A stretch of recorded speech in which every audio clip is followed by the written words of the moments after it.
Hello viewers, আসসালামু আলাইকুম। Welcome back to my channel. সবাই কেমন আছেন? আশা করি ভালো আছেন। আলহামদুলিল্লাহ, আমিও ভালো আছি। তো আজকে আমি আপনাদের সাথে শেয়ার করছি কোয়েল পাখির ভুনা রেসিপি, রোস্টের মতো। রোস্টের জন্য আমি এখানে নিয়েছি 4টা কোয়েল, খুব ভালোভাবে ধুয়ে পরিষ্কার করে নিয়েছি। এখন এর ম্যারিনেটের জন্য দিচ্ছি 1 চামচ পরিমাণ লাল মরিচের গুঁড়া, 1 চামচ পরিমাণ হলুদ গুঁড়া, দিয়ে দিচ্ছি পরিমাণ মতো একটু লবণ আর সামান্য একটু আদা রসুন বাটা। এগুলা দিয়ে আমি খুব ভালোভাবে হাত দিয়ে পাখিগুলোর গায়ে মশলাটা খুব ভালোভাবে মিক্স করে দিচ্ছি।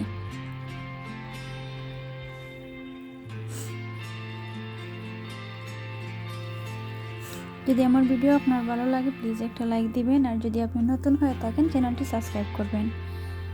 রেখে দিয়েছি আমি মশলা বের করে, এখন আমি এগুলাকে ফ্রাই করে নিব। আমি একসাথে 2টা করে দিচ্ছি।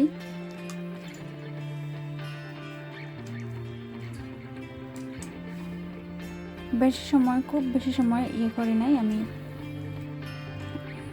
মশলাপাতি দিয়ে সব মশলাগুলো দিয়ে, গরম মশলা, আমি পেঁয়াজ প্রায় 1 কাপের মতো পেঁয়াজ বাটা দিয়েছি 1 চামচ পরিমাণ আদা রসুন।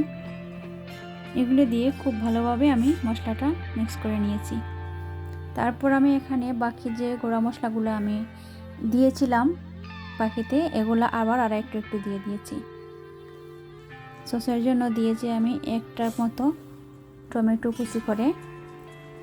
এখন মশলাটাকে খুব ভালোভাবে কষিয়ে নিচ্ছি। মশলাটা কষানোর পর আমি দিয়ে দিয়েছি এখানে পাখিগুলা যে ফ্রাই করে রেখেছিলাম এগুলা।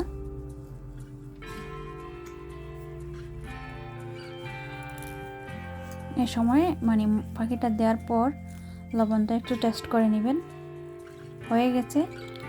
আমি প্রায় 10 মিনিটের মতো রান্না করেছি ঠিক এভাবেই। এখন আমি অল্প একটু ধনিয়া পাতা দিয়ে এটাকে নামিয়ে নিয়েছি। হয়ে গেছে কোয়েল পাখির রোস্ট। সবাই ভালো থাকবেন, সুস্থ থাকবেন। আল্লাহ হাফেজ।